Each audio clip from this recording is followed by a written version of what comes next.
Aunque sé que sos una de las personas que no va a ojear este escrito, es a vos a quien se lo escribí. A vos que tantas veces oíste, contaste y pensaste relatos de vidas y muertes, te tocó oír el relato tuyo, o más bien el relato mío de la muerte tuya.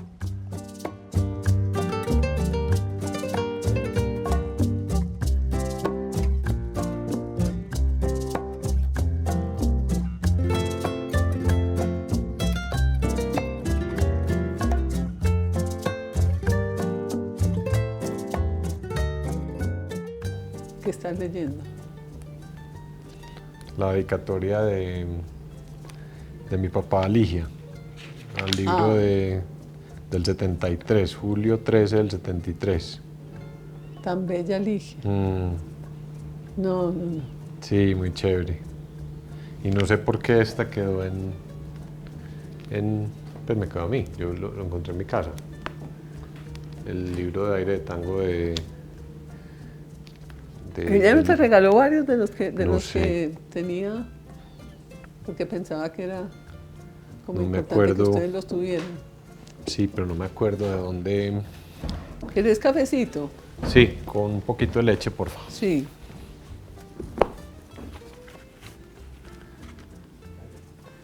Mira, mira pues a Lila. Ay, Gracias. listo. ¿Cómo te Lila. fue en el ensayo? Venga para acá. Bien, bien. Pues fue un repasito. Fue un repaso, pero bien.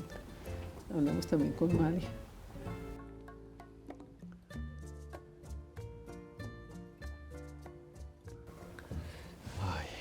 Tu papá hubiera seguido escribiendo aquí. ¿Te acuerdas cuando María José estaba chiquita? Ah, vos estabas muy chiquito, de pronto no te acordás, ¿puede ser cierto? ¿Qué pasaba? Que no, pues tu papá se sentaba en la mesa de Comino Crespo, ¿cierto? Que era la de... Y María José le encantaba treparse de ahí. Entonces Manuel era así, escribiendo aquí, le daba aquí un papelito. Yo creo que por eso ella sí que estaba pegada de los papelitos. Entonces aquí y él, tranquilo, pasando las cosas. Es que ustedes nunca le estorbaron a él, ¿te acordás? Después Adelaide y Valeria, por ejemplo, en el estudio, siempre llegaban del colegio y todo, papá, tal, don papá les decía. Don papá, sí. Pues por molestar les decía, don papá, por favor. Y eso era muy lindo de él. Sí. Pero no le estorbábamos, decís como en qué, como en el día a día estar escribiendo, que porque él escribía más por la noche. No, él también escribía mucho en el día, porque pasaba mucho las cosas. Él hacía noticas chiquitas, ¿vos te acordás o no? Unos papelitos como doblados Unos a la papelitos mitad, dobladitos. que Y cuando tenía como una... Tenía una W así en lo que ya había pasado, pues al limpio entre comillas, porque pasaba las notas de, digamos, cotidianas, ¿cierto? Las cosas que le impresionaban. Él todo el tiempo era como inspirado, ¿cierto? Pues, por ejemplo, ese pedazo de Trinitaria de allí, de Curazao, él lo hubiera incorporado a la Casa de las Dos Palmas, por decir, ¿cierto? Sí. Todo el tiempo, o esto, la vida. Entonces, él escribía las primeras notas y después esas notas las pasaba a máquina y todo ese era un trabajo que él hacía en el día. Y después las de máquina las incorporaba a alguna de las obras que estuviera escribiendo. Esta, por ejemplo, mira, esta me la regaló, ahora que decís la Casa de las Dos Palmas, me la regaló Darío Posada, que la tenía, yo no sé si vos la conocés, que es, este es el mecanuscrito, que dice primera versión, la Casa de las Dos Palmas. Y tiene, esto es letra, yo no sé de quién sea. ¿Ah, esta es letra tuya? ¿Sí? Y este es de mi papá, ok. Y esa, sí. ¿O será de...? Mira que es letra de arquitecto. Sí. Sí, claro, esa es letra mía. Y aquí está la segunda parte pues, del mecanuscrito. Mira, todo pues, paginado y tenía lo que estaba viendo ahí, pues esta ya es obviamente cuando ya la había pasado, pero lo que estaba viendo es que tenía un montón de ajustes Mira, como estos, está lleno de anotaciones, como, mira, en cada uno, pues yo no sé qué significaban estas rayitas o estos puntos, o mira, que separaciones, pues, eran qué, ¿sabes? Pues es que esas rayitas muchas eran mías. ¿Ah, sí? Sí. Hasta son Es correcciones que a mí me tuyas. tocó esto desde el principio, o sea, a mí me tocó desde que Manuel empezó a hablar y a obsesionarse mucho por la historia de las tías de él, de las hermanas del papá, Evangelina, ¿cierto? Y él empezó a contar eso y era obsesionado porque decía, no, es que eso fue horrible, lo de la casa de las cadenas fue cierto, y antes decía, yo le tengo que mermar a eso, yo le tengo que mermar a eso. Y alguna vez mi mamá le dijo, Manuel, empiece a escribir eso, pues. Y empezaron todos los amigos. No, lo que pasa es que Manuel, en vez de escribir novelas, las va a contar. ¿Ah, sí? Y todos ellos, pues, que eran tan charros, ¿cierto? Pues que, y entonces ya él empezó, pues, y tenía pedazos de varios personajes o de varias situaciones. Y entonces esta fue la primera vez que ya esa cantidad de anotaciones que tenía cogió forma. Esto cambió mucho. Cambió mucho. Yo pues leía todo y Eduardo Peláez. Incluso Eduardo viene ahora. debe venir ahora y él ya les contará pues más cómo fue pues como ese proceso, pero Eduardo leyó muchas veces La casa de las dos palmas y yo también. Pero entonces la casa, lo que dices de la casa de las cadenas y demás, o sea, eran las tías de mi papá. Sí, claro.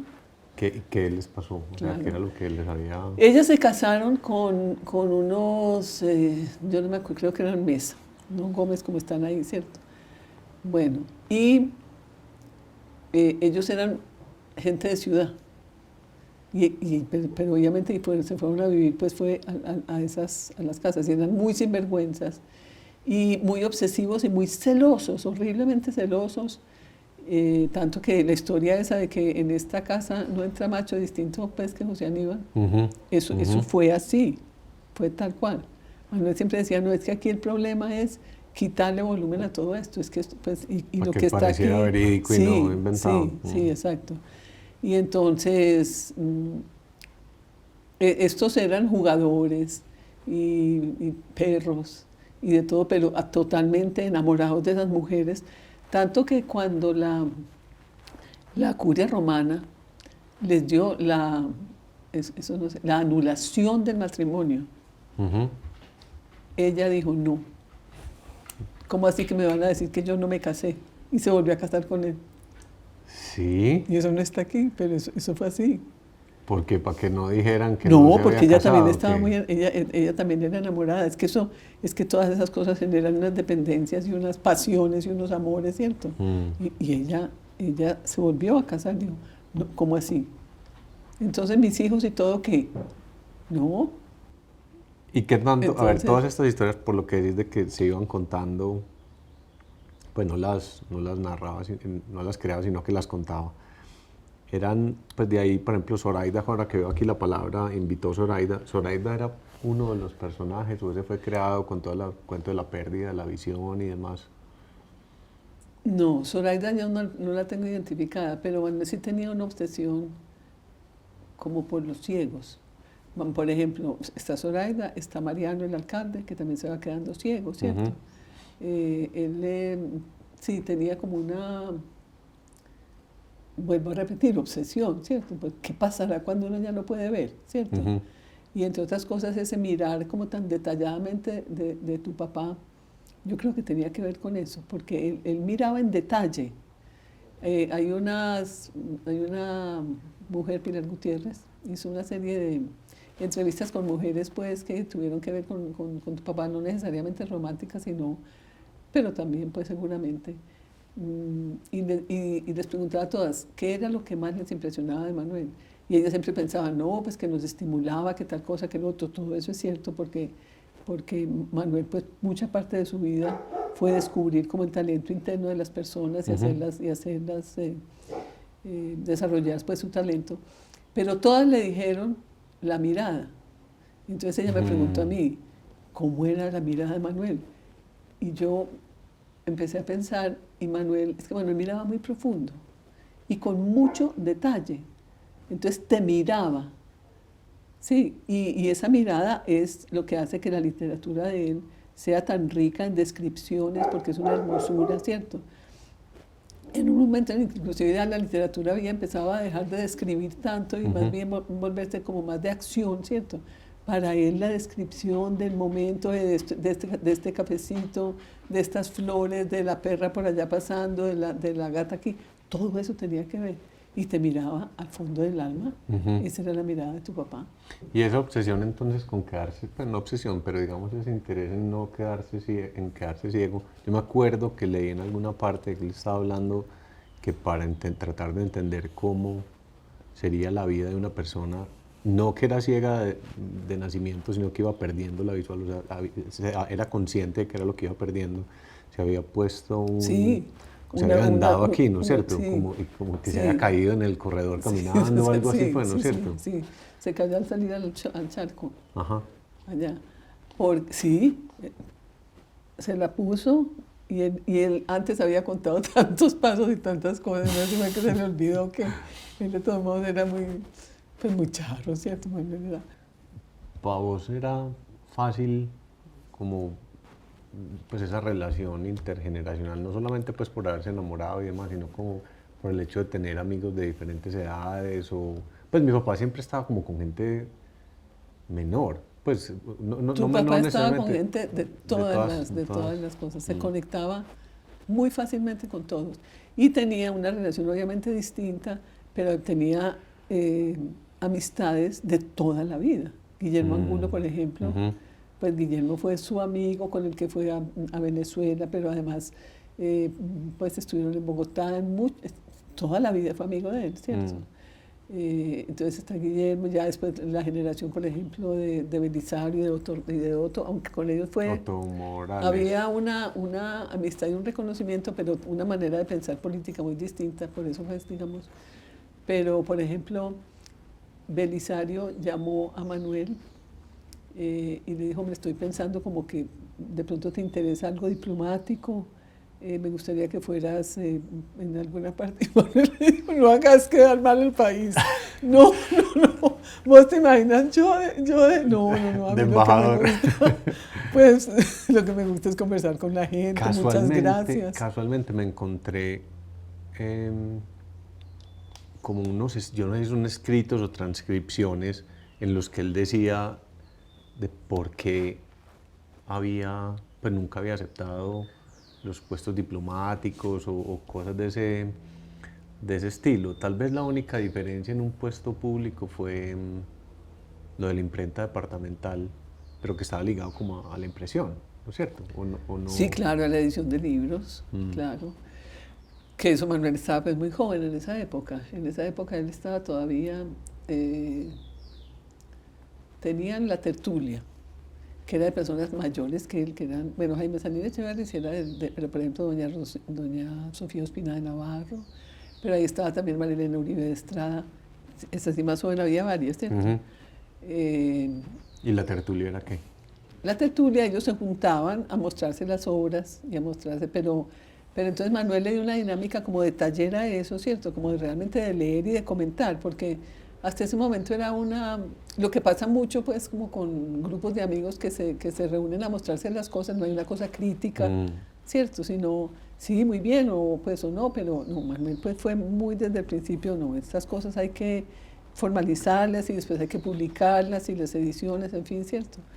Y yo no sé a través de quién, pues obviamente Manuel ya había estado en Centroamérica, venía con un conocimiento pues como del periodismo, de todo, entonces lo nombraron director de la imprenta departamental, que ahí fue cuando él le dio un vuelco a la imprenta, porque hasta ese momento la imprenta departamental básicamente se hacía uno que otro libro de historia, pero pues tampoco pues una cosa pues importante, ni de ensayos pues críticos, ni nada, y mucha papelería para tal secretaría, para tal cosa, ¿cierto? Pues que son... Y Manuel dijo, no, aquí hay que publicar también literatura y hay que publicar investigación, y le dio un giro muy interesante, tanto que en la imprenta se publicó por primera vez a Gonzalo Arango. De los nadistas. Claro, sí, a Chica 504. fue pues el primer libro, la primera publicación de Gonzalo Arango fue Manuel. Y después siguió con La invención de la uva de Eduardo Escobar, con varios, con muchos de los nadaístas. Y por eso casualmente lo conoció mi mamá.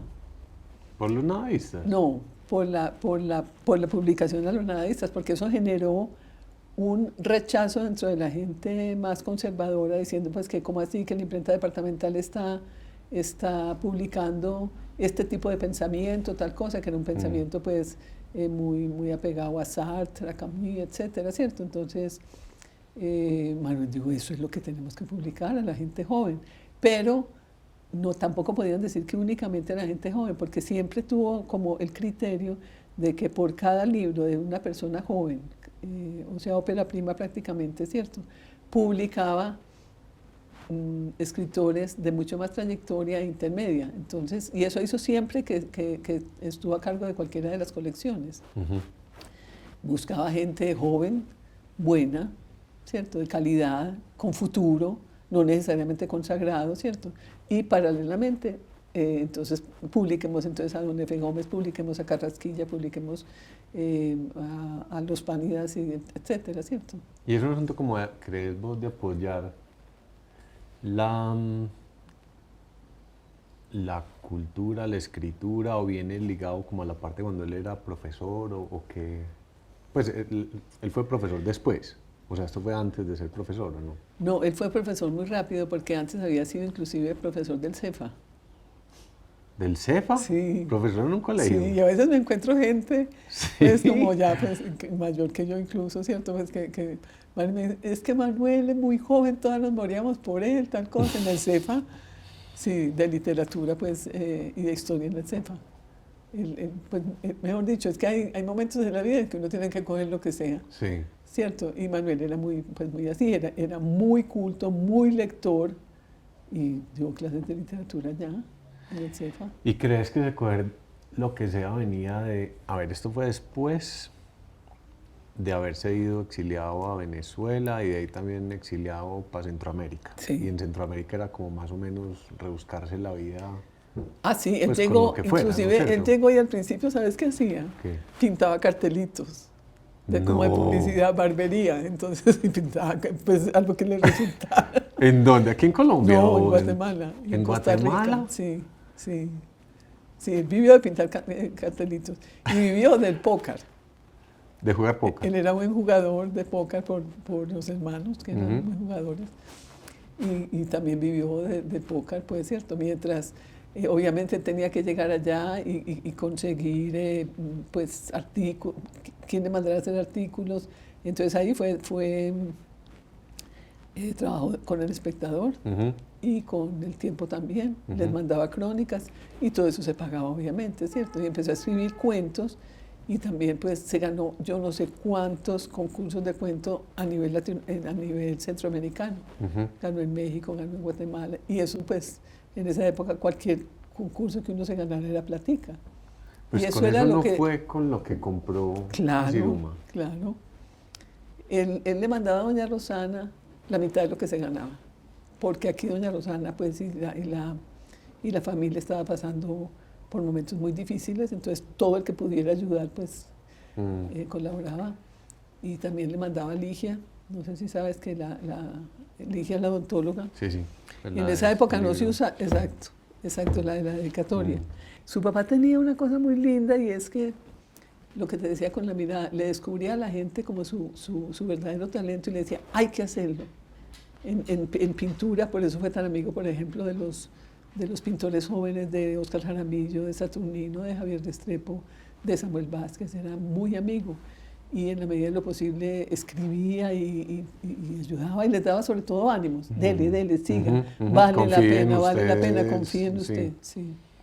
Es que me quedó una cosa ahora que me estabas diciendo, pensando en lo de papel.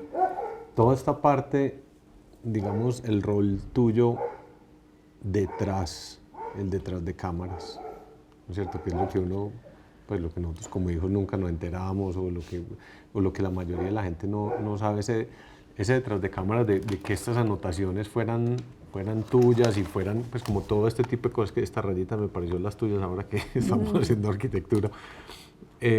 Todo esto, por ejemplo, era en términos de, mira, esto es lo que yo pienso, vos qué pensás, o pues cómo era esa parte, digamos, de la edición detrás de... Mira, obviamente pues yo no tenía nunca ni la experiencia ni el conocimiento de Manuel ni de las lecturas. Yo era muy buena lectora, había leído, pues yo me acuerdo que chiquita en mi casa había una colección de clásicos, que por ahí está, en la biblioteca debe estar, los libritos verdes. Bueno, esa era una colección de clásicos de la casa. Y yo me los leí todos, pero todos, pues los rusos, los alemanes, a mí me encantaba leer desde chiquita. Y entonces, pero eso era todo, pero yo nunca había escrito ni nada. Entonces me decía, mira, lee y me pones. Entonces, por ejemplo, aquí dice, me parece que si uno se marea, entiende eso. Y yo le decía, esto sobre. ¿Cierto? Pues cositas así, o había ya más, hay otras donde estaban mucho más intervenidas que yo le decía, yo pondría esto primero allí o primero allí, tal cosa. Y él tan querido, porque nunca se molestó ni nada, porque, o a mí había cosas que no me gustaban y yo decía, a mí no me gusta eso, pues, pero desde la crítica de una persona común y corriente, buena lectora, ¿cierto? Que era en últimas la persona que lo iba a leer.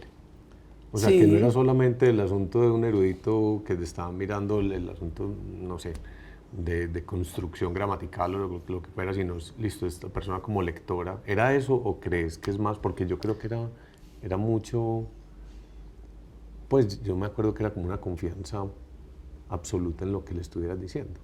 Sí, aunque hubo una época en la que se molestó porque con La Casa de las Dos Palmas había unas diferencias, pero sobre todo como en la estructuración. Y ahí, bueno, Eduardo se los contará, Eduardo estuvo de acuerdo conmigo y él nos hizo caso. Sí. Sí. En todo caso, cuando yo conocí a su papá, ya había mucha parte de la obra de él, obviamente ya publicada y todo, ¿cierto? Entonces me tocó Las Noches de la Vigilia, que cuando él me preguntó, esto lo quiero contar porque es muy bonito, ¿cierto? Él me preguntó, ¿qué libro querés que te dedique? Yo te quiero dedicar un libro. Y yo le dije, Las Noches de la Vigilia. Y entonces me dijo, sí, chica.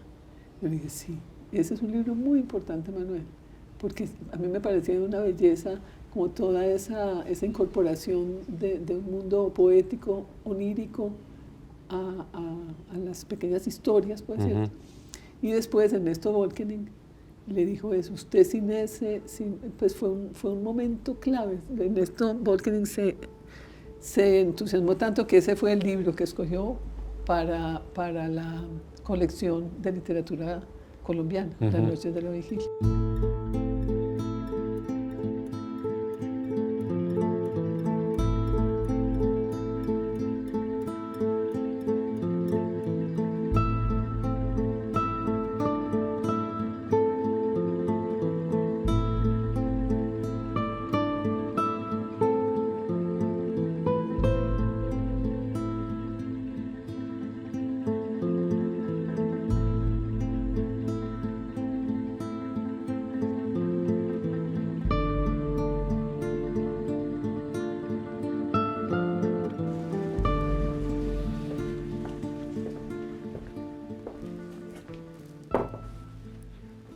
¿Qué estás mirando, Sí, Juan? estaba aquí viendo estas ediciones casísimo porque todo el mundo estaba esperando después de Aire de Tango quién iba a ganar y ganó esta novela. Manuel incluso era jurado y esta es la edición y nadie sabía quién era Mario. Manuel sí tenía referencias porque como él ya estaba viviendo en el Tapón del Darién, estaba abriendo esa finca allá.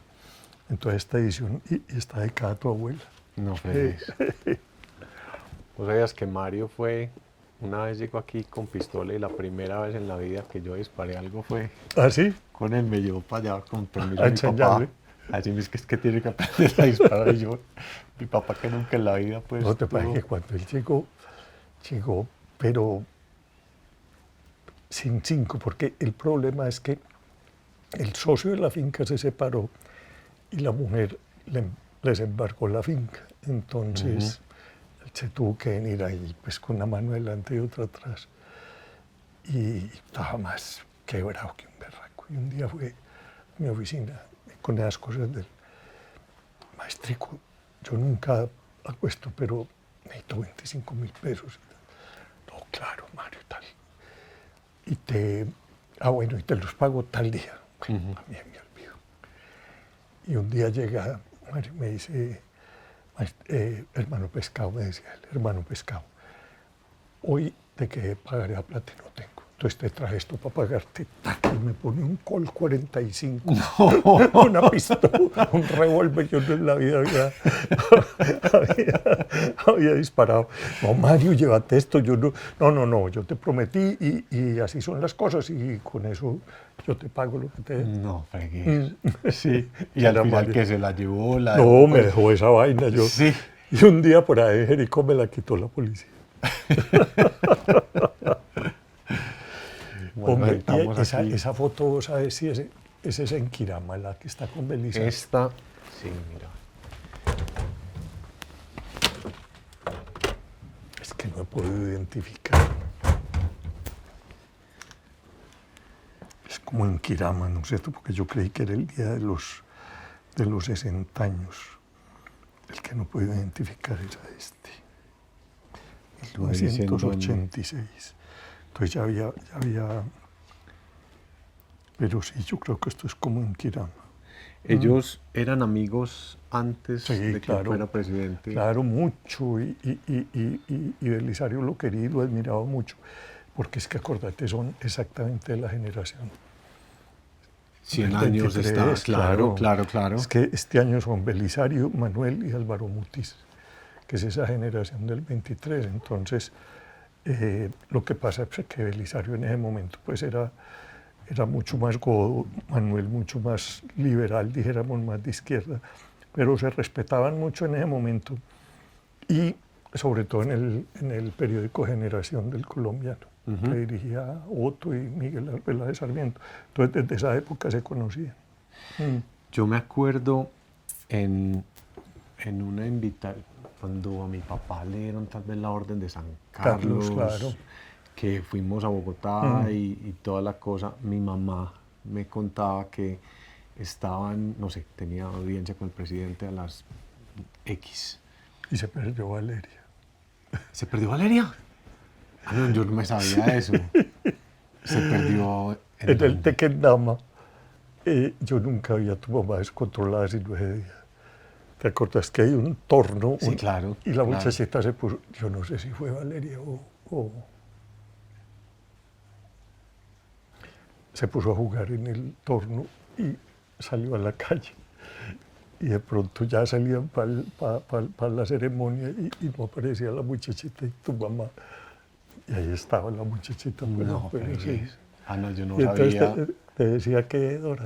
No, lo que me acuerdo era que tenía como una, eso se llama audiencia, pero como una reunión pues privada, entonces entraron y que de pronto que salía la secretaria a decir, se cancela la próxima reunión. Y después le dice, se cancela la próxima reunión y se cancela la próxima reunión. Y se fueron, yo no sé hasta qué horas, pues simplemente conversando allá todo el tiempo. Sí, él era feliz con él. Ahora te leo la carta que me mandó después de ese día. Aquí la tengo. Sí. Ah, súper chévere verla. Sí. Nos sentamos aquí un Listo. ratico.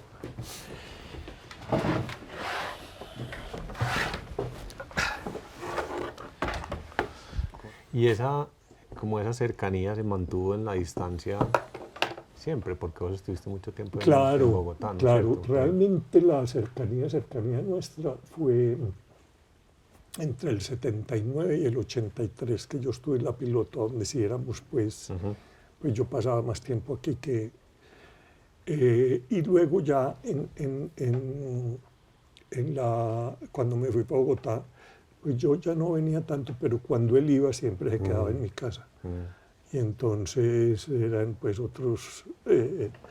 y en algunas oportunidades viajamos juntos. Viajamos a Caracas, yo lo acompañé para lo del premio. Al Rómulo Gallego, ¿no es cierto? Sí. Porque Manuel no sabía que estaba concursando. Cuando algo empezaron a llamar, que estaba de finalista, entonces él decía, no, yo no estoy participando en el concurso. Y entonces yo lo llamé y le dije, Manuel, es que, ¿por qué había que mandar 10 ejemplares de la novela? Y Manuel que iba a mandar 10 ejemplares aquella cosa. Entonces Mireya Fonseca y yo, que trabajamos en Planeta, fuimos los que mandamos. ¿Ustedes mandaron los libros? Claro. ¿Al Rómulo Gallegos? Sí, nosotros fuimos los que mandamos no sabía. los libros.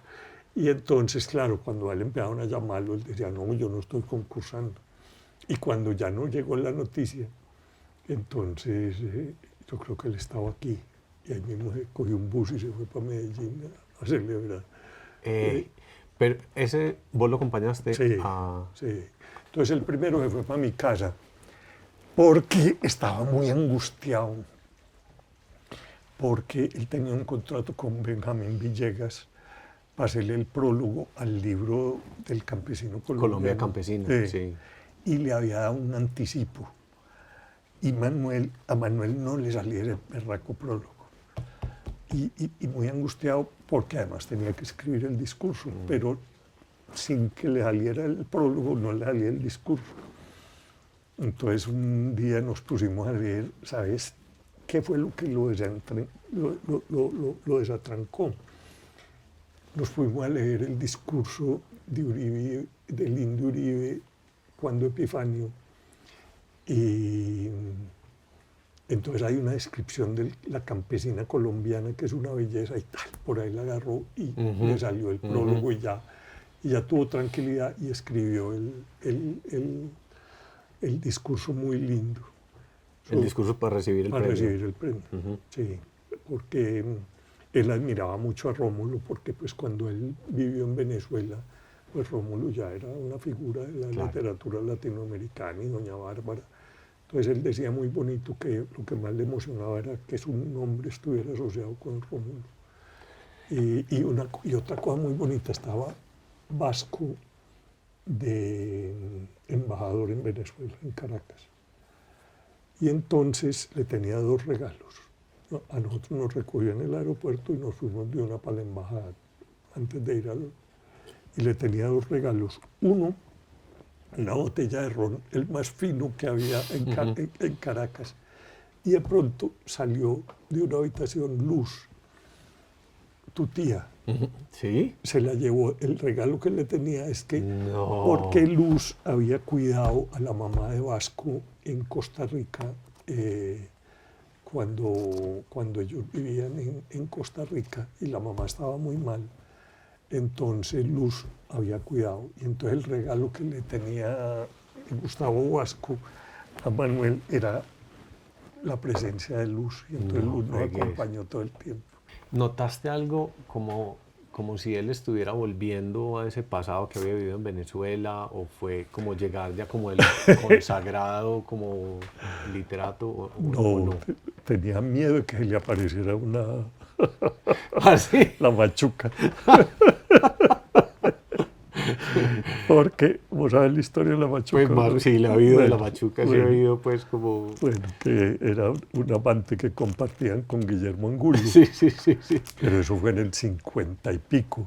Sí. Y entonces, Manuel era, desde que salimos, me decía, porque él sabía que ella se había ido a vivir, ella se había casado como con un europeo, y vivía como en Ciudad Bolívar o por allá pues en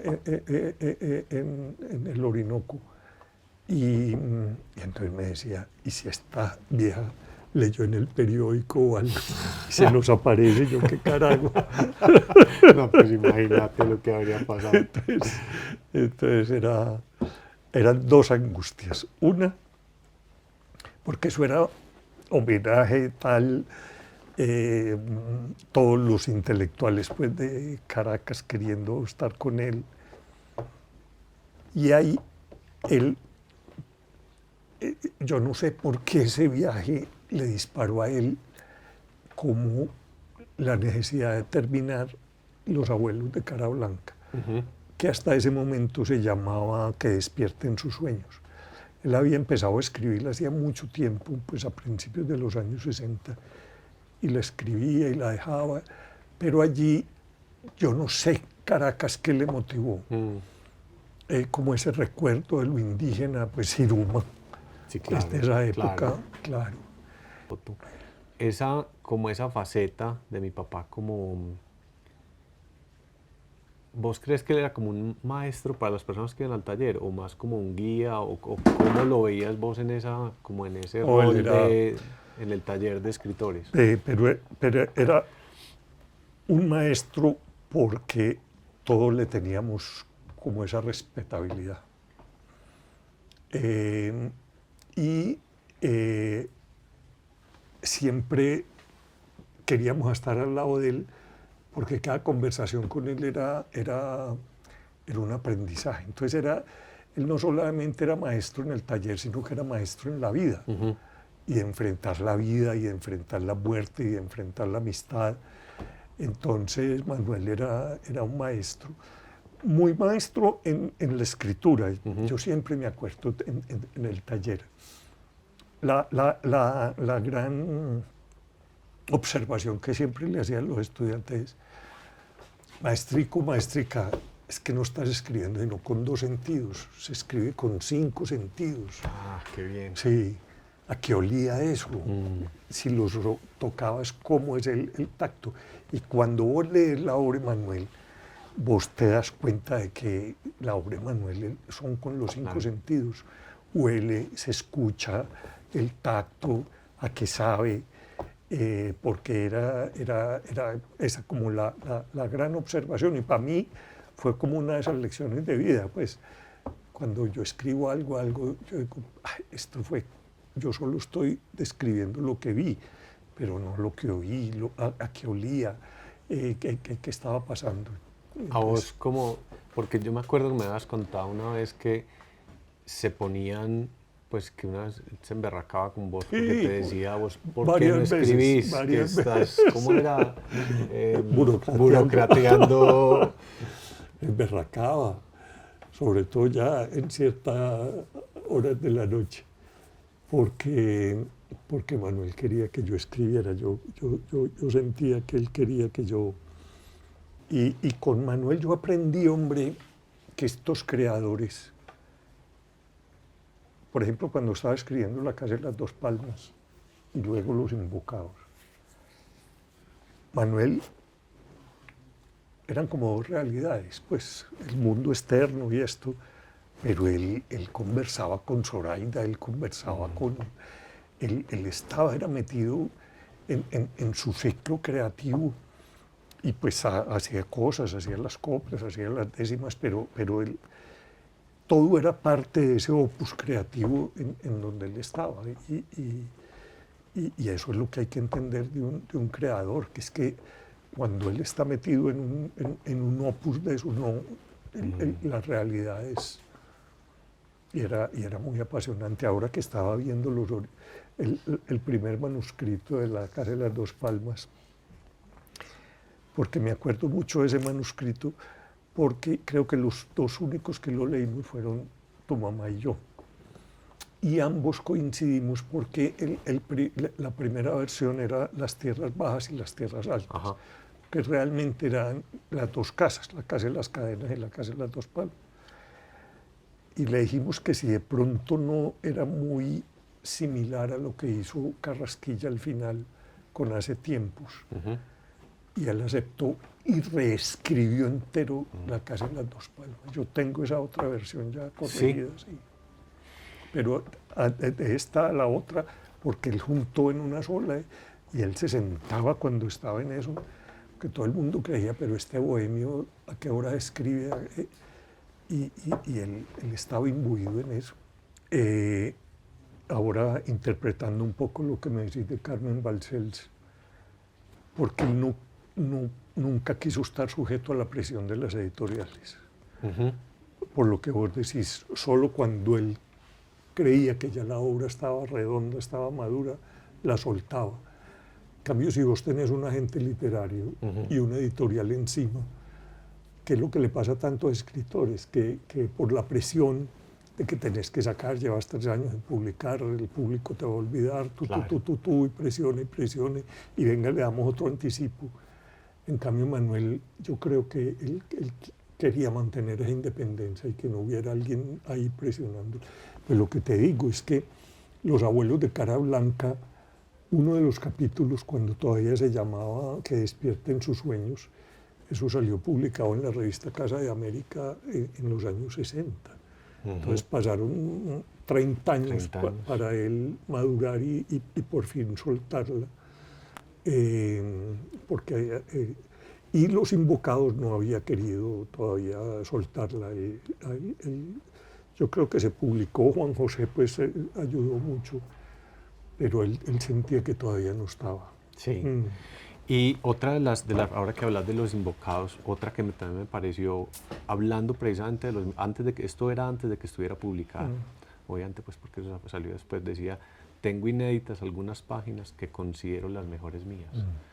Y eso era hablando de lo que iba a ser Los Invocados, que obviamente no la pudo acabar pues por su, después cuando se enfermó y toda como todo ese cuento pues tan complejo, lo que vos decís que me quedó sonando muchísimo en una de esas conversadas de que parecía una tragedia griega, como una venganza de los dioses de... Sí, le quitaron la palabra. Le quitaron la palabra. Oral y escrita.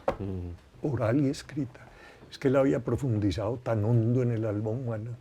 Es que eso es lo que yo pienso, Pablo, que es que como lo teníamos tan cerca, como nos emparrandábamos con él y era tan manualito y esta casa siempre estaba abierta y entonces como que no se ha leído a profundidad a Manuel. Yo creo que es que la profundidad de Manuel, yo vuelvo a leer las coplas ahora que hice esa antología, vuelvo a leer las décimas, vuelvo a leer toda la obra y eso es una profundidad. Es que él tocó, por eso me fastidia tanto que lo asocien con costumbrismo, que crean que las coplas son parte del folclore. No, eso es el testimonio de un hombre que buceó en el alma, en lo más profundo del alma humana. Y esa es su obra, la Casa de las Dos Palmas, El Tarde de Verano y Los Invocados, son una trilogía y una obra de una profundidad que asusta, que asusta. A mí me pasa con los libros que me da mucha dificultad el título. En cambio, siempre estuve seguro del título de Las Coplas de Amor Llevar, que es parte de la introducción que él hace. Entonces era tratar de hacer 50 alrededor del amor llevar, de la ilusión del amor, de la desilusión del desamor, del recuerdo, del olvido, de ese juego que él hace, que es que eso es de una profundidad, es que es esa cosa, pues ¿a dónde van los recuerdos cuando ingresan al olvido? Pues a los sueños, son los sueños ese mundo espejo que a veces nos asomamos en las noches a ese mundo paralelo a donde viven los recuerdos que ya se olvidaron. Eso es de una profundidad, el juego de las sombras, ¿no? Fíjate, verás, los títulos de Manuel dicen mucho. La sombra de tu paso, Sombras contra el muro. En Tarde de Verano las sombras son otro de los personajes. La sombra del gato, la sombra de las flores, es otro personaje. Eso que nos representa, que está al otro lado, o esos cuentos hermosos. A mí uno de los cuentos más hermosos en el libro de Las noches de la vigilia es ese gavilán cuando se despeja el páramo, que es el mundo de la fantasía de Manuel, que era lo que él veía desde Gibraltar, los farallones del Citará, y él vuelve ese, pues, uno de sus mundos literarios. Entonces, cuando el páramo se despeja, aparece el gavilán volando, buscando su presa. Pero resulta que mientras él circula, la sombra también circula.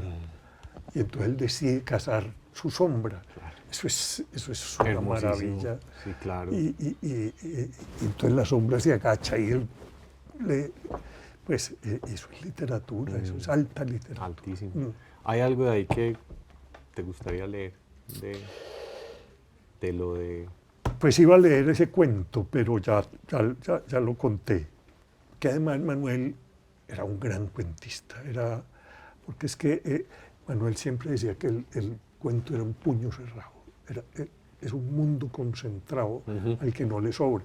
En cambio, una novela, pues es todo un desarrollo, es como una foto y un video, una película.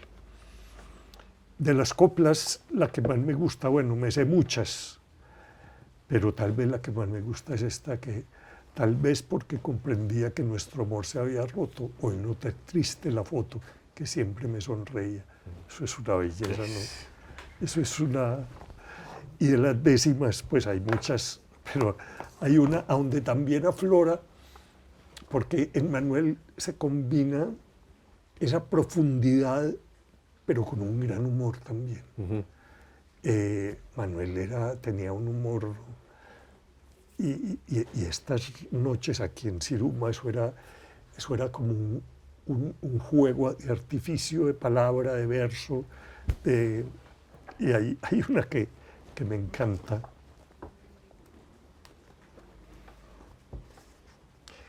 Jurarse amores eternos, pasajera algarabía. Si nos aguantan un día, debemos agradecernos. Tal vez pueda parecernos, pensándolo varias veces, el colmo en las estrecheces sabernos esta locura. El amor eterno dura más o menos 4 meses. No, mejor. No, muchas gracias por sacarnos este rato, hombre, por acordarme. ¿Puedo leer el último? Claro, claro.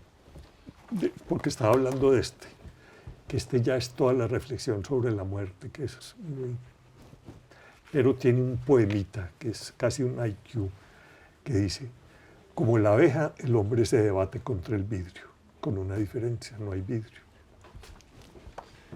Es de mis favoritos absolutos, me parece de una profundidad increíble. Y ¿sabes cuándo me acordé yo? Es aquí mismo sentado en la mesa del comedor. Una vez, mejor dicho, yo no me la sabía, y una vez había una abejita aquí adentro, y mi mamá fue la que, como la que me dijo: ¿conoces esta de tu papá? Y se me quedó como por el resto de la vida. Yo tengo, la memoria mía no es muy buena, pero es de las poquitas como que me aprendí, como de oír ese... Y yo cada vez que estoy como la abeja, hombre, estoy dándome contra un vidrio que no existe.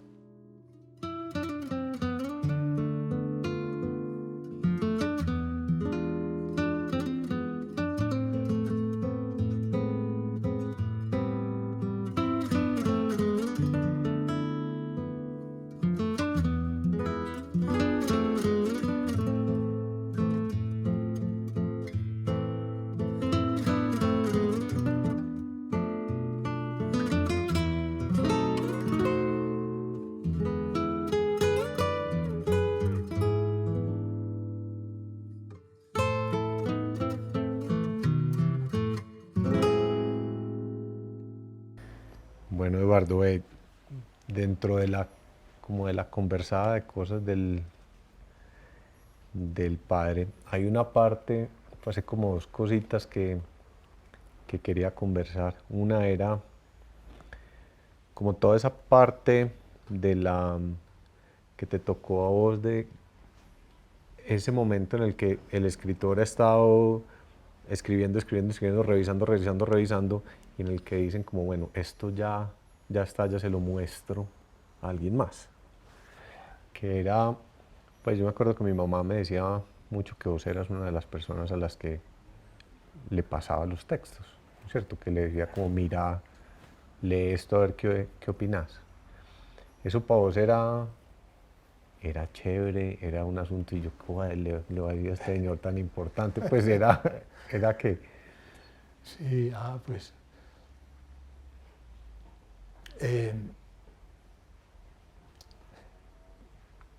nos llevábamos 26 años de edad. Él más viejo que yo, ¿no? Eso hay que aclararlo. Y Manuel era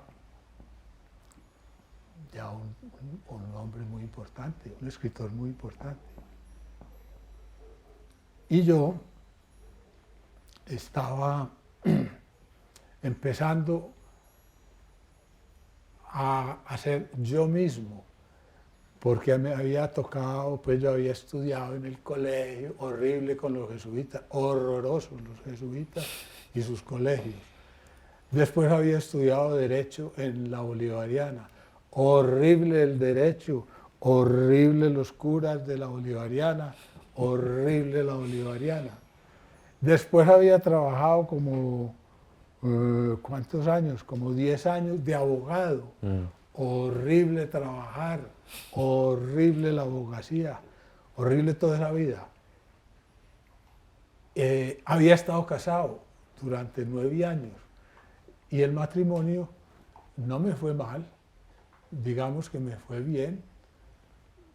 Tuve 2 hijas, pero había que seguir trabajando para seguir casado y sostener a las hijas. La señora era abogada también y trabajaba.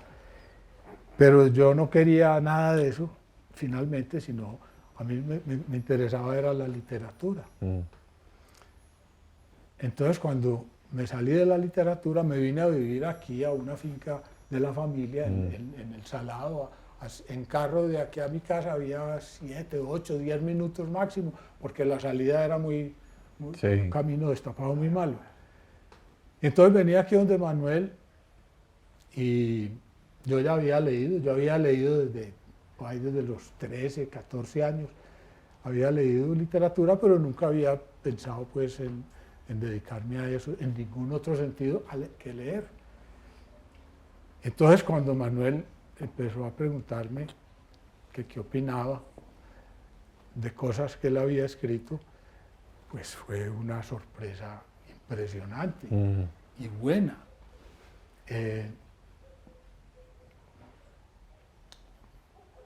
Me sentí halagado, sentí pues que algo veía en mí como para decirme, léeme esto y decirme lo que opinás. A ver qué. Inclusive lo primero, eso fue con La Casa de las Dos Palmas en realidad. O sea, eso debió ser por ahí en el 87, 88, más o menos. Yo empecé a ser amigo de Manuel, yo creo que en el 81, que fue cuando me salí del todo de la abogacía, me separé de la señora y me vine a vivir a la finca a leer libros y a criar caballos de paso fino colombiano. Hablábamos, es una forma de decir esto, básicamente era un monólogo extraordinario de Manuel sobre literatura, que incluía... Mi papá hablando básicamente. Tu papá contándome, hablándome a mí de literatura, yo le preguntaba cosas, le opinaba a algo, pero él sabía muchísimo, sobre todo de los clásicos españoles, me encantaba. Y se lo sabía muchos, sabía muchísima poesía, se sabía el romancero español de memoria. Hablar con Manuel era como sentarse uno a conversar aquí con esos poetas españoles del siglo de oro, sobre todo con Calderón, porque decía esos poemas y los traía, no era que se pusiera, pues, hoy voy a decir esta décima de La vida y el sueño, no, sino que en la conversación le iban llegando y los iba diciendo. Le iban saliendo naturalmente de acuerdo a lo que uno estuviera hablando, le iban saliendo. Eso, él ilustraba la conversación y no era pues con el sentido del adorno, sino le iban llegando versos y los iba diciendo tranquilamente y felizmente, y lo gozaba y tenía un vozarrón y eran muy oportunos. Entonces yo algo le opinaba, algo decía, en fin, del libro, hasta que un día estaba él escribiendo La Casa de las Dos Palmas. Me dijo, estoy escribiendo una novela que se llama La Casa de las Dos Palmas. ¿Vos querés leerla? Y me decís algo. Me asusté y le dije, claro que la quiero leer.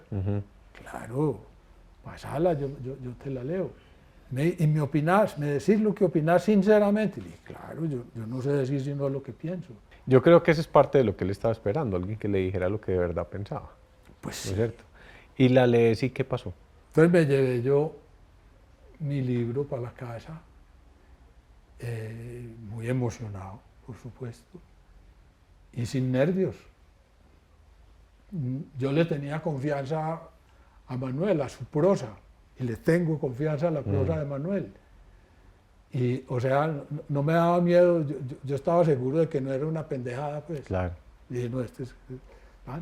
Y antes de entregármelo me habló de la Casa de las Dos Palmas, me la contó 10 veces, bueno, todo, ¿cierto? O sea, yo ya sabía que estaba leyendo. Y la leí con un placer, con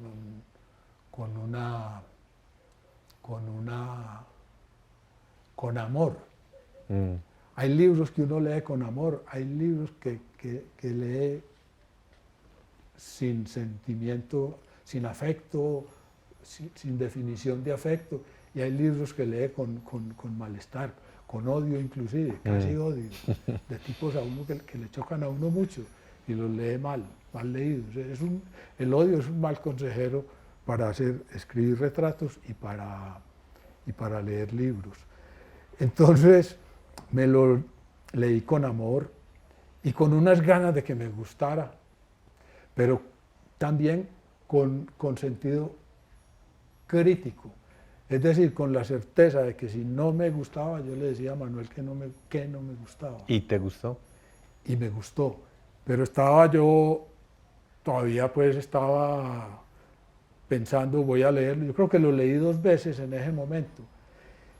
Y entonces estaba en esas cuando llegaron a mi casa 2 primos tuyos, hijos de Alfonso Mejía Vallejo, que eran Rodrigo y Hernán Mejía, que también criaban caballos de paso fino. Alfonso, el papá de ellos, y ellos cuando se murió Alfonso. Y nos íbamos a ver unos caballos a Sonsón, las crías de un caballo fino que se llamaba Gran Maitamá, que era en ese momento el mejor caballo de paso fino que había en Colombia. Y de regreso, ya prendidos, borrachos prendidos. Habíamos tomado mucho trago, pero estábamos muy jóvenes y nos cabía mucho trago, mucho aguardiente. Y hablábamos mucha paja, y ver caballos es tan bueno como leer libros, pero buenos, literatura buena. Y entonces entramos a saludar a Manuel. Dijeron ellos, entremos a saludar a Manuel, hombre. Y claro, entremos a saludar a Manuel. Y entramos aquí, pues a las 5:30 de la tarde, 6, como a esta hora más o menos, algo así. Y entonces, y hablando paja nosotros de caballos, y Manuel ahí, hasta que ya no aguantó más. Y me dijo, maestrico, ¿y ya leíste La Casa de las Dos Palmas? Entonces, claro, era lo primero que le debía haber dicho, claro. ¿cierto? Pero como yo venía borracho con los sobrinos y no a hablar de literatura, sino pues a saludarlo con los sobrinos, y esa vaina de hablar, si a uno le pasan un libro para que uno lo lea, eso es un acto privado, Claro. ¿cierto? Eso no es en público. No, eso se hace en privado. Entonces yo no estaba pues pensando en eso. ¿Y qué le dijiste? Entonces le dije, claro que lo leí, ya lo he leído, yo creo que voy en vez y media, creo que lo había leído, voy como en vez y media. Y entonces me dije, ¿qué opinas? Decime, ¿te gusta o no te gusta? Y le dije, me gusta. ¿Tenés observaciones? Le tengo una. Una por lo pronto, te puedo decir más, creo, pues ya al detalle, porque tengo señaladas y todo, pero tengo una muy, muy precisa. Y es que cuando Efrén Herreros está enamorado de la muchachita Isabel, y pegaba gritos allá en el páramo, Isabel, la llamaba, pero como invocándola, pero en voz alta, a los gritos, Isabelunca, Isabel, Isabel, y eso, uno estaba obsesionado, o sea, enamorado. ¿Y qué te dijo de esa...? Y entonces... ¿O qué le dijiste del...? Y lo decía demasiadas veces. Y entonces le dio rabia. Y me dijo, no es exagerado. Es más, le voy a poner más. La voy a repetir más. Y le dije, listo, el que queda mal sos vos. ¿A mí qué importa? Entonces no te hizo caso. Se puso bravo. Pero cuando salió el libro, había reducido eso de no sé a cuánto, a las justas proporciones. O sea, no te hizo caso de frente y después sí lo hizo en el libro. Sí, porque es que eso es duro. Cuando a uno le dicen, ve, no me gusta esto, eso duele. Es como una puñalada en el hígado. Ya después le dije una cosa. Fue que lo primero que me preguntó, después de decirme si me gustaba la novela, me dijo, ¿qué no te gustó? Entonces le dije eso. Me dijo, bueno, pues ya que me jodiste, decime qué te gustó.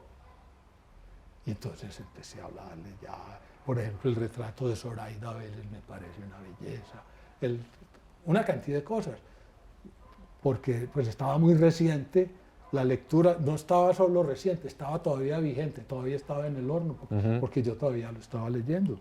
Ya había terminado una vez, pero estaba en la segunda lectura, creo. Y me dijo,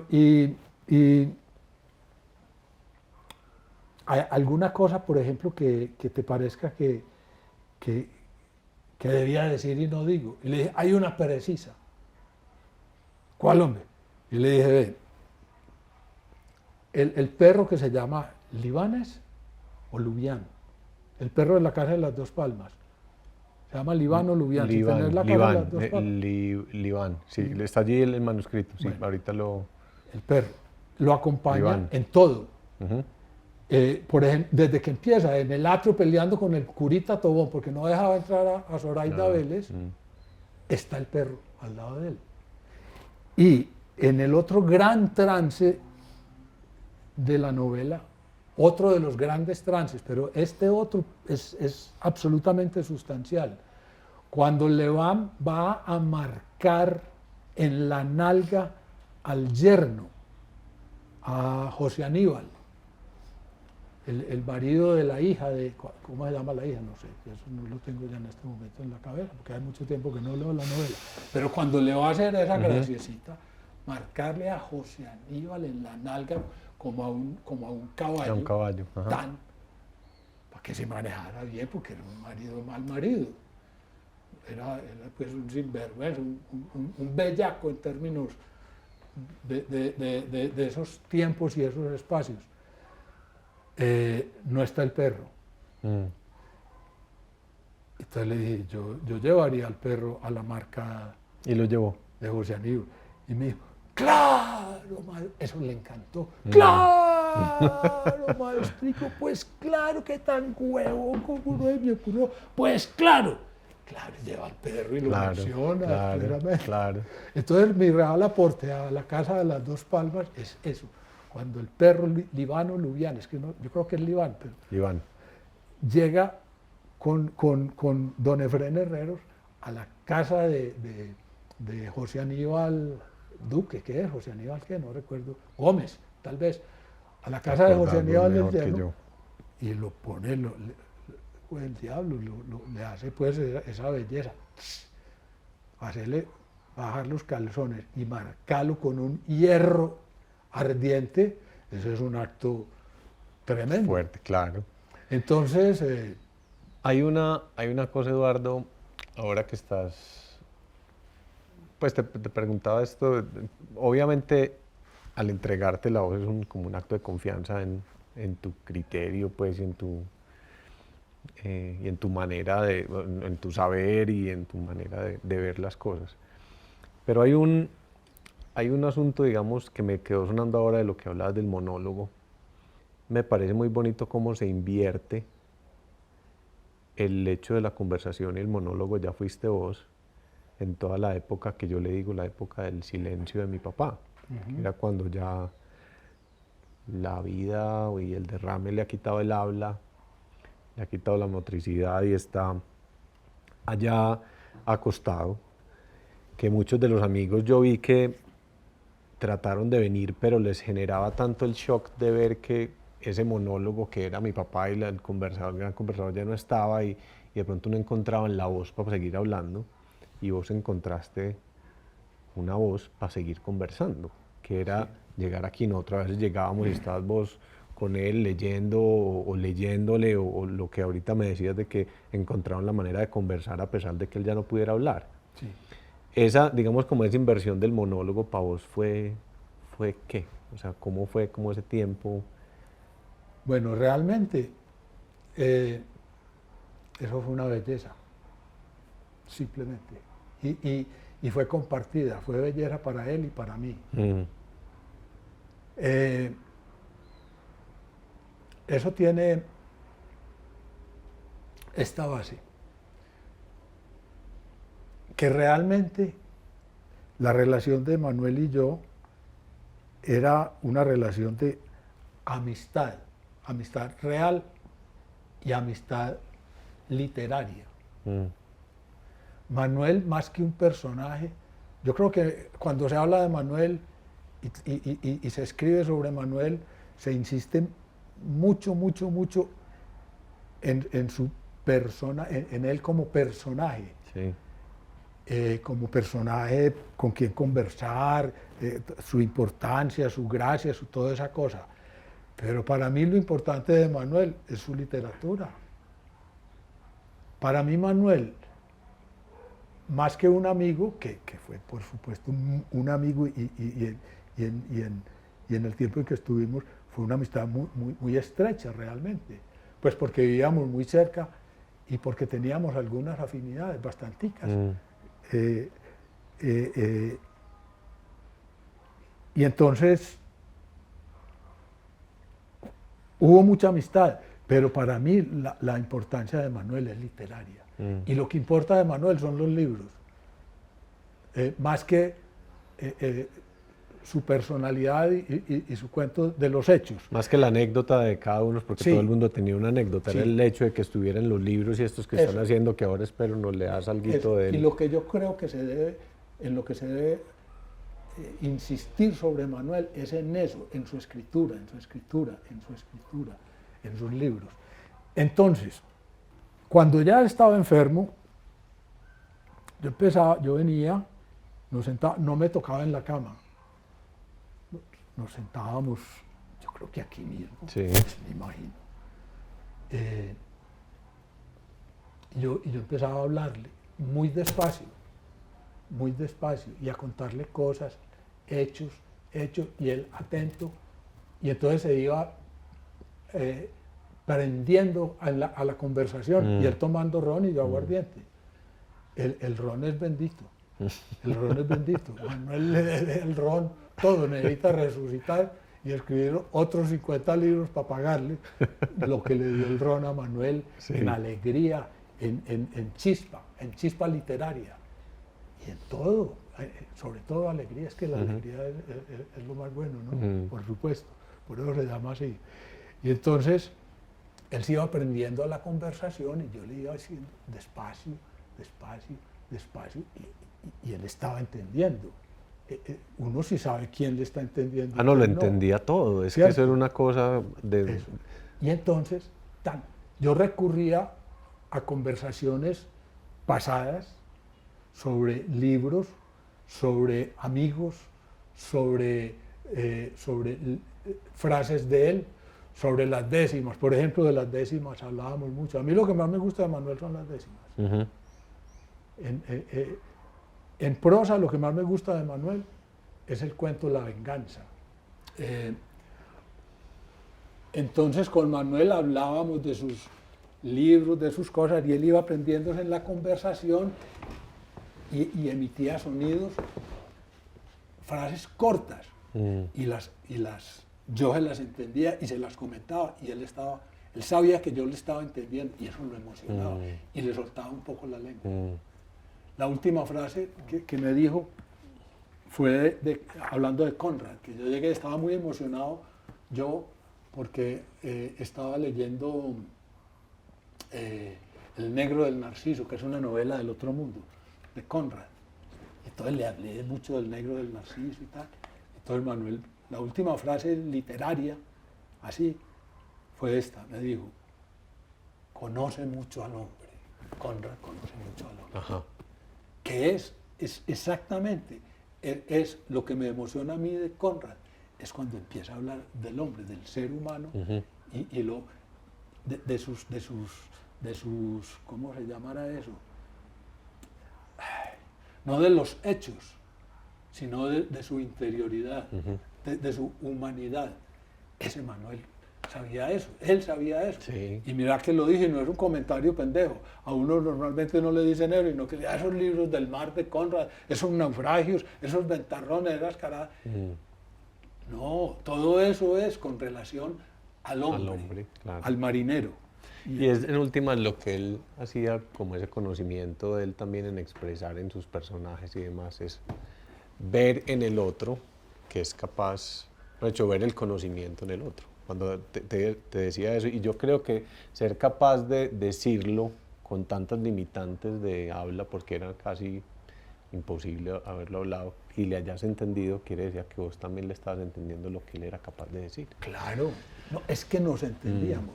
Y no era que yo estuviera media hora aquí haciéndole la visita ahí, pues qué triste era este tan enfermo. No, es yo que me eso era... quedaba horas. Yo salía de aquí borracho para mi casa, pues, Sí. mejor dicho. No, es que eso es de las cosas que a mí más bonitas me parecieron, que le quitaste el miedo a que vos fueras el del monólogo ahora, que fue la mayoría de los amigos, a pesar de que lo quisieran tanto, no enfrentarse a eso, del hecho de que listo, ahora soy yo el que tengo que oírme mi propia voz y estarle hablando a Manuel. Yo no sé si los intimidaba, no sé qué pasaba, pero bueno, fuiste capaz de hacerlo. No sé si lo que nos querías leer. Bueno, hay algo de la venganza, precisamente, el cuento de la venganza.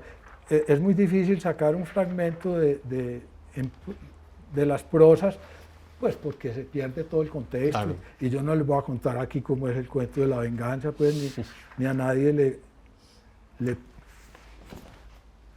le puede emocionar eso. Pero sí hay una cosa hay un parrafito muy bonito. En resumidas cuentas, la venganza es el cuento de un hijo que va a matar al padre, a quien no conoció, no conocía, el padre de 45 años, el hijo de como de 19, 20. El hijo resultó ser hijo de ese señor porque el padre, que era el cojo, era gallero. Se consiguió a una muchacha en un pueblo llamado, no el Tambo, en un pueblo, se consiguió a una muchacha, se enamoraron, se acostaron, y la mujer quedó embarazada, y el tipo era gallero, y entonces se fue y le dijo, aquí dejo este gallo en prueba de que volveré, es de la mejor raza, dice el padre, ¿no? Bueno, y nace el hijo, y la mamá quedó enamorada y nunca pudo olvidar al padre, y el padre nunca llegó. Nunca volvió por su gallo. Nunca volvió por su gallo, y mucho menos por la señora, la ¿no? señora, claro. Por la muchacha. Está hablando el hijo, está narrando lo que le pasó, y entonces dice, pero de pronto en el cojo no vi más que un hombre, solo un hombre, también desamparado, sin más camino que la muerte. Cuando muriera, le quebrarían la pierna mala a la altura de la rodilla para acomodarla en el ataúd. No sé por qué me detuve en su camiseta sudada, en las 3 arrugas del cuello, así como estas mías, en la derrota que la vida le asestaba contra la voluntad de la carne. Por eso me dolieron sus canas, su pierna contraída, sus arrugas, el zurriago nudoso, la bota de cuero crudo. Lo supuse cercano a mí, con sus angustias. También él vivió trago a trago la vida, resistió el contragolpe de las propias acciones, el sabor a ceniza de cada jornada, porque está en una zona volcánica.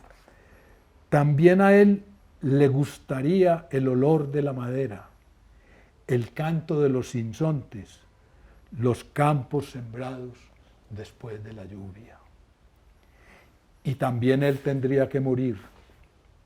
¿Debería yo matarlo? Sé que mis manos están contentas cuando se hunden en los arroyos, cuando soban la piel de los caballos. Me estragaba tanta crueldad, revólveres, puñales, espuelas. Maldita la gracia de vivir.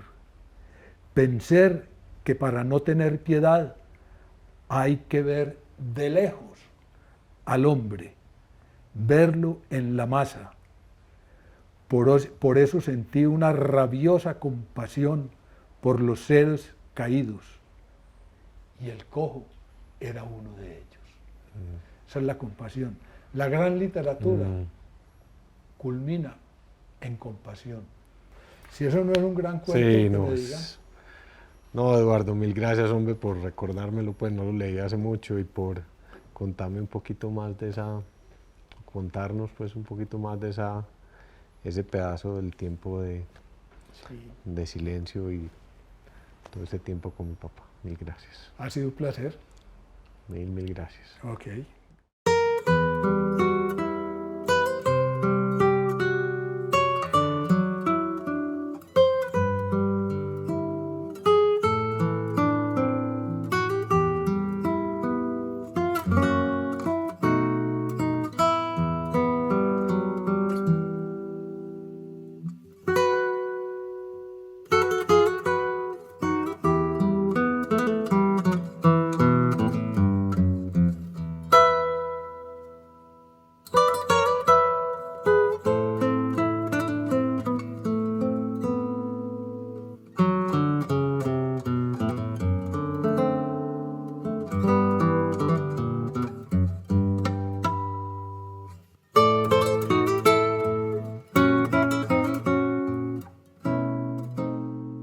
Cierto, entonces, ¿qué Nunca pues con cuentas? regalos, Pues era, no se veía aburrición. Y todo, yo pues creo que no había aburrición, eso era una delicia.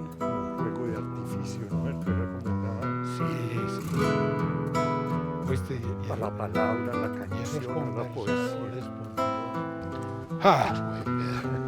¡Qué No joya! falta la que nos hace, ¿cierto? ¡Qué joya! Era muy- Yo le hice visita a González en el apartamento donde murió, en Belén.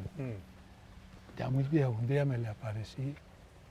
Él y yo teníamos una muy buena relación porque él era admirador de los Pelaises del Retiro, decía, los Pelaises, que eran los Peláis. Y Fernando González, el padre, pues tenía finca allá y caminaba. Bueno, Ahora que estaban hablando que ustedes llegaron como en dos momentos diferentes, Pero como de muy la- cerquita, pues yo llegué aquí como en el 79. En el Y fue cuando 79. llegué a la piloto, sí. y eran, 79, 80. pues no por cambiar el ánimo, pero sino simplemente como por preguntarles a ustedes, pues, de estar al lado del árbol donde están las cenizas del padre, de ese, como ese momento en el que llegaban ustedes viéndolo vivo, ahora llegar y verlo, la casa, más no la presencia de él.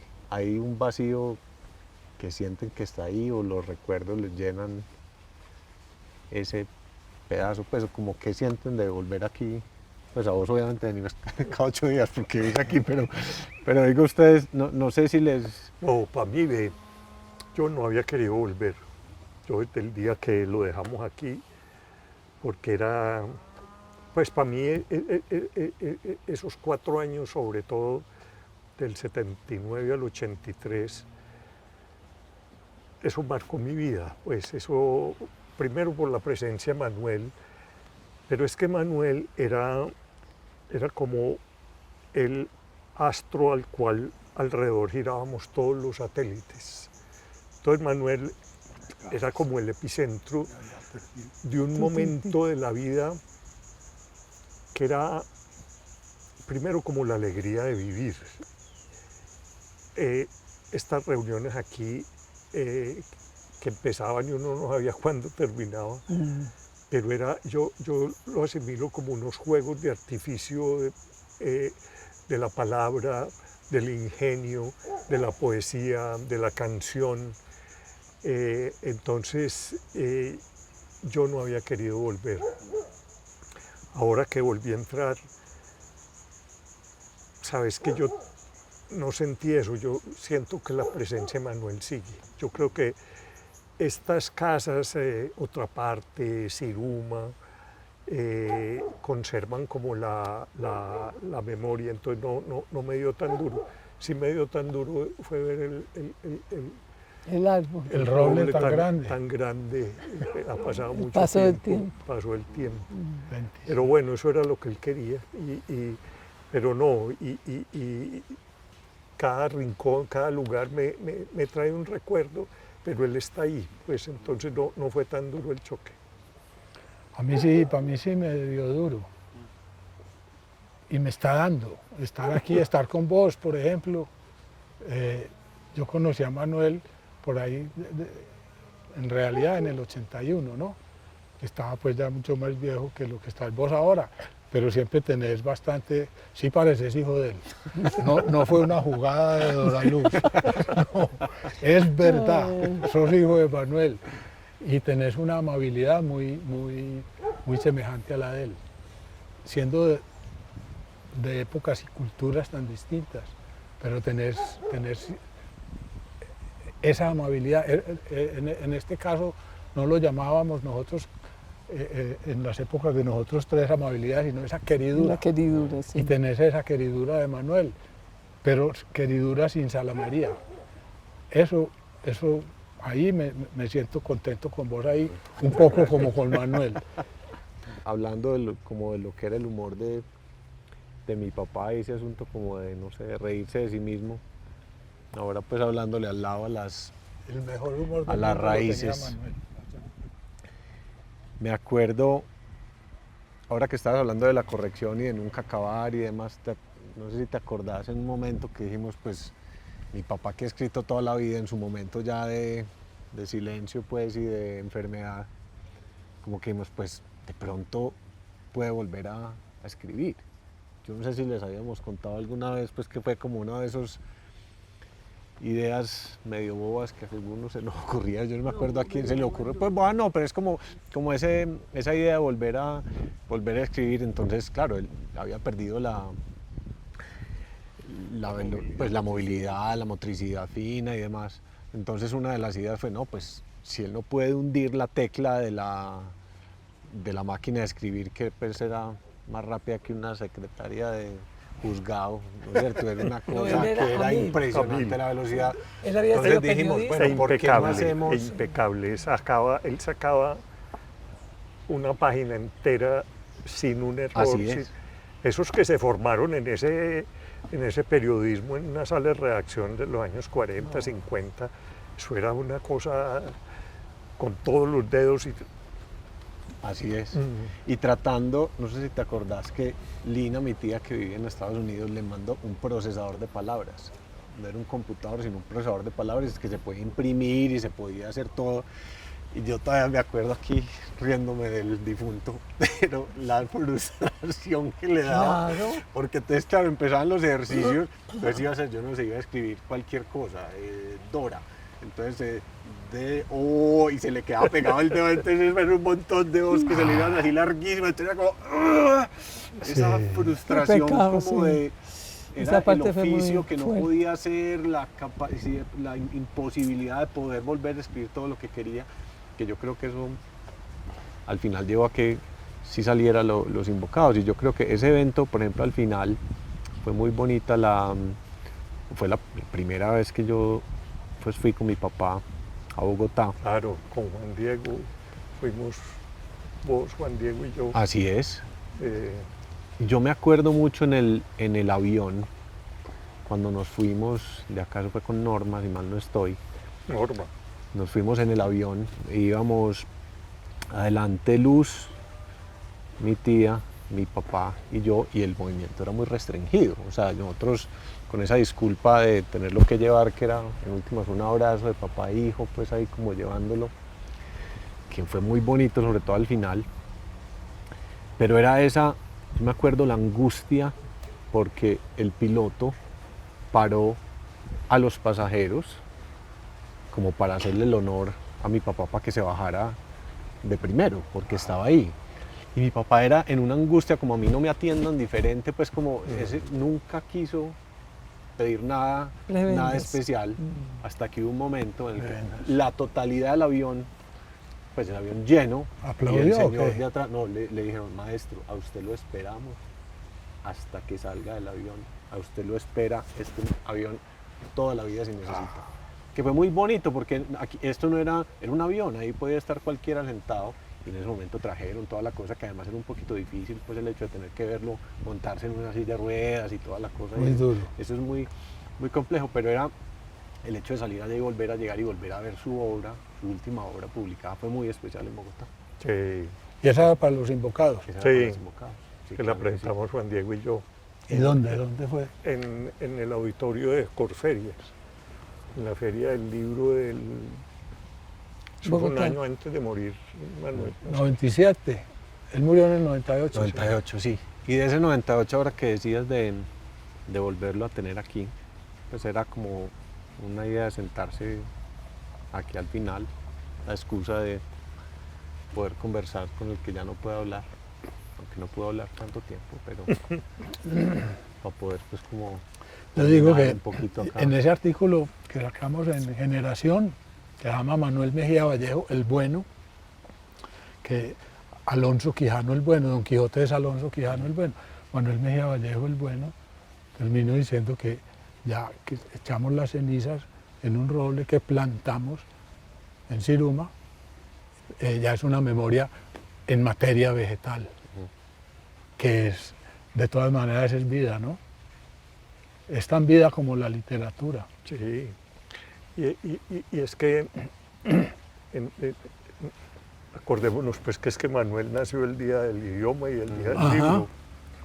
Y Carl Sagan tiene un texto tan bonito que ¿Quién? dice, Carl Sagan, en Cosmos, que dice es que acordémonos que un libro se hace a partir de un árbol y por eso sus partes todavía se llaman hojas. Entonces, Qué tan bonito. esta relación. No, mil gracias por haber sacado No, este ratito, hombre, pues, a para ustedes, hablarnos qué del padre placerazo. y qué maravilla. Y esta Muchas madre. gracias. La mujer de Manuel, que te adoraba, Así vos te es. adoró Manuel, La Sí. generosidad. te adoró. Y yo lo quise a él. Y te dedica las noches de la vigilia, adora luz, así seco, Seco. porque el amor pues es mejor que en cuanto se refiere al público sea seco. Y en la privadez, así igual. Sí. Que además es un libro determinante en la producción de Manuel. Es un-